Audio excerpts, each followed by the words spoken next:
before Jey Uso would win the WWE Championship at WrestleMania 41, defeating Gunther, before Jey Uso would clock in over 1.7 million followers on Instagram and take on the persona of Soulja Boy with the catchphrase and glasses reading yeet, which is actually defined as to throwing something with enthusiasm and empathetic velocity. We actually had to go to Urban Dictionary for that one, but now you know. Before Jey Uso would tattoo nearly his entire body in tribute to his famous wrestling family and his heritage. Right out the gate, I gotta give a big congrats to Jey Uso, who at the time of this recording, well, he's at the height of his career. But despite sharing a bloodline with wrestling royalty, well, Jey and his twin brother Jimmy's career into the wrestling ring, well, it wasn't as obvious a career path out the gate. Now, after both Jey and Jimmy's football aspirations stalled post-college, well, they actually worked manual labor jobs, including at a furniture store where they would have to move around a bunch of couches. Insert a clip of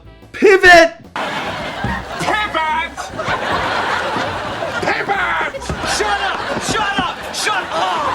Jey, he also had a different stage name, originally starting out as Jules Uso in the Florida Championship Wrestling League, but we'll get into that a little later in this video. Now together, well, the two, they rose up the ranks as a tag team duo, up until brother Jimmy, well, he suffered a terrible injury, and that would result in Jey, well, him taking center stage, or center ring, as a one-man star. So let's take a look at his early years and his rise to fame, here for you, of course, on Before They're Famous. What's going on, guys? It's your boy Michael McCrudden back at it again with another episode of Before They're Famous, and today we're diving deep into the life of a man who's carried the weight of wrestling royalty on his shoulders. Now, he's fought through family drama, and he just shocked the world by winning the 2025 Royal Rumble. That's right, we're talking about none other than Jey Uso. And I know what you're thinking, yeah, it's been a while since I've been here or been on this channel. I've been busy. I got a new job now, I'm a college professor, but I decided I got some time off this summer, so I'm gonna try and make a little bit of a comeback. I got at least 8 weeks, so I'm gonna be bringing you a few videos each and every week, but I want you guys to help me out. I'm gonna run polls on the channel and on Instagram where you guys can tell me who to make videos on, because I don't want to waste anyone's time here. I just want to do what you want to know or hear or watch. You get the drill.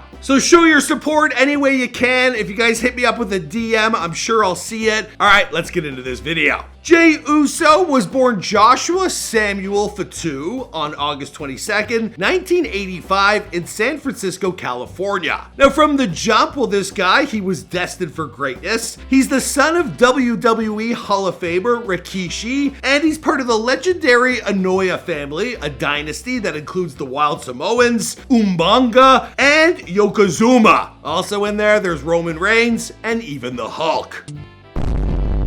And even The Rock. When I first recorded this, I said the Hulk, brain fart, he's not of that ethnicity. Anyway, The Rock.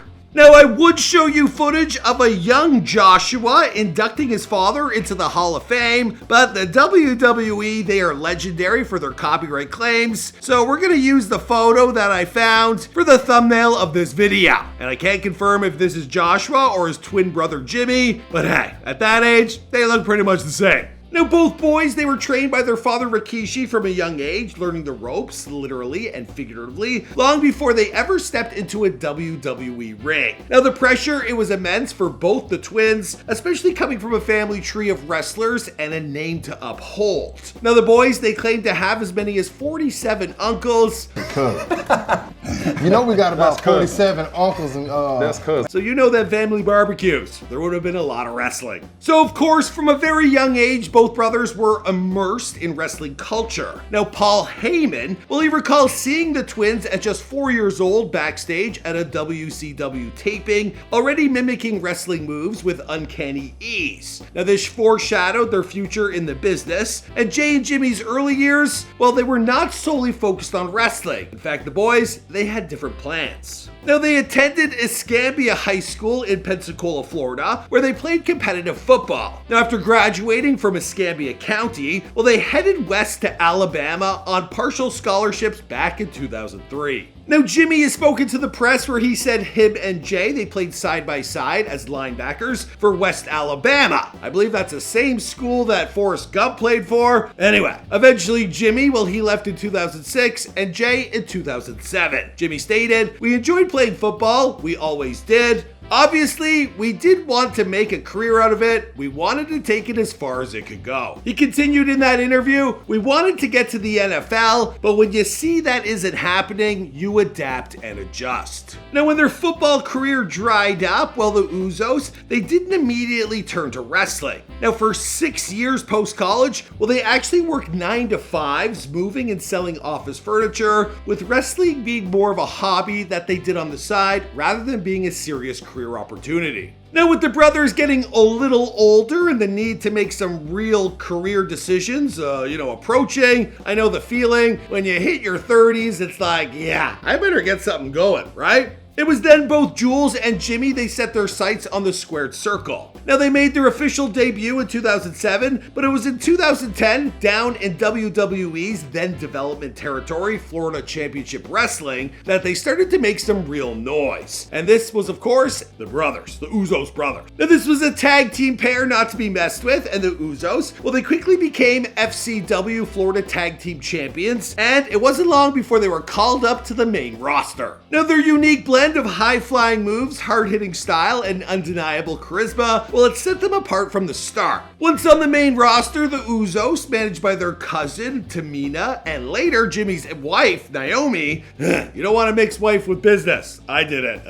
Anyway, they became one of the most decorated tag teams in WWE history, despite what the wife said. "You suck! I'm winning!" Now, we're talking 8-time tag team champions, and they even set the record for the longest male tag team title reign at 622 days. They were the first team to hold both the Raw and the SmackDown Tag Team Championship simultaneously, a feat never before accomplished in the WWE. But hey, it wasn't all sunshine and super kicks, to be fair. Now, the bond between Jey and Jimmy was tested time and time again, both on and off screen. Now, their sibling rivalry, well, it became a major storyline, adding a layer of real emotion to their matches and their promotions. Now, life outside the ring, that wasn't always easy either. Now, Jey, he carried the weight of his family's legacy, and that pressure, well, it could be both a driving force and a heavy burden. Now, he also faced personal controversies, including a highly publicized incident involving fellow wrestler Jada Parker, and then in 2018, he was arrested for driving without a license. Now, this might sound bad, but his brother Jimmy, he had it way worse, catching at least 3 different DUI charges. Now, these struggles, they played out under the harsh glare of the spotlight, and it tested the brothers' resilience and commitment to the profession, plus the downside of living life in the spotlight. Now, on a personal note, well, Jey, he married Takesha Travis, whom he knew from high school, and the pair, they were wed in 2015. Now, they have 2 young boys, and Jey, well, he's already training his next generation of kids for future careers in combat sports. Now, back in the ring, well, brother Jimmy, he was injured in 2020 at WrestleMania 36, which left Jey with his first shot in the single division. I said that weird, but you know what I mean. Now, to the surprise of many, well, he was challenging his cousin or his uncle, his relative, Roman Reigns, for the Universal Championship title. Now, this was the beginning of a path forward where Jey, well, he would find a level of success that he had not witnessed before. And soon, well, we would enter the Yeet era. The definition I explained in the intro, you know what it is. To me, it just reminds me of Soulja Boy. Now, the accolades, they wouldn't stop there, and Jey and his Yeet style, his flamboyance, his persona, well, it would continue to rise to the top. Well, it was this past weekend in Las Vegas where Jey Uso, well, he would win the WWE Championship at WrestleMania 41, where he defeated Gunther, and from there on out, well, I guess the story goes, a star was born. And Jey Uso, well, he's saying it is now the Yeet era. There you have it, ladies and gentlemen. Let me know who you want me to make a video on next. I was actually watching a documentary and someone talked about Butterbean. You know, the guy, the wrestler, or I mean the boxer who beat up wrestlers. I thought that would be an interesting story to tell. But I need you guys to help me out and let me know who I should be talking about next. I'm going to be running polls both on the YouTube channel and on my Instagram. So help me out. Let me know who you want me to document next. Also, if you want to find me on Instagram and you want to DM me, I'll be sure to see what you have to say. Some fans fans grew up watching me. They want to make videos now that they're famous, and I'll probably be doing a few of those. So be sure to stay in contact. Thank you so much, guys. I'll see you in another video.